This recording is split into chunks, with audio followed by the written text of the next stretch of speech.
over caution.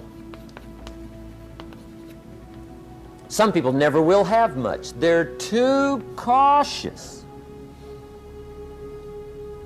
Now, you can also be too reckless, but you can also be too cautious. This is called the timid approach to life. And my caution was always the risk. Risk used to drive me right up the wall.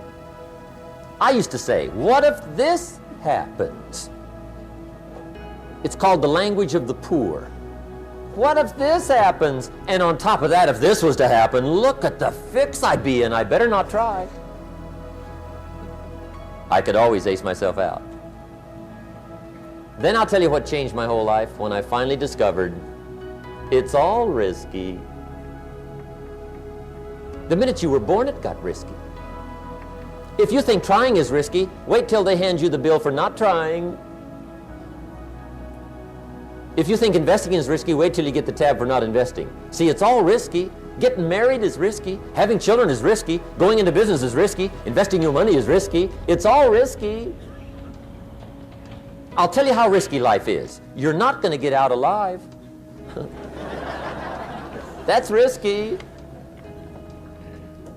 The Englishman says, well, if that's the way it's going to work out, let's give it a go. Right, that's what it's for. Give it a go. Somebody says, yeah, but I'm looking for safety and security. Fine, then huddle in a corner. We'll cover you with a sheet, bring you 3 meals a day. And we'll protect you, feed you, look after you, care for you. We won't let anything happen to you, and you'll probably live to be 100. The guy said, well, yeah, I'd live to be 100. But what a way to live.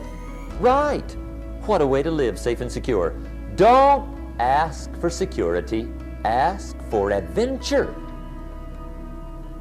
Better to live 30 years full of adventure than 100 years safe in the corner. And see, it's not important how long you live. What's important is how you live.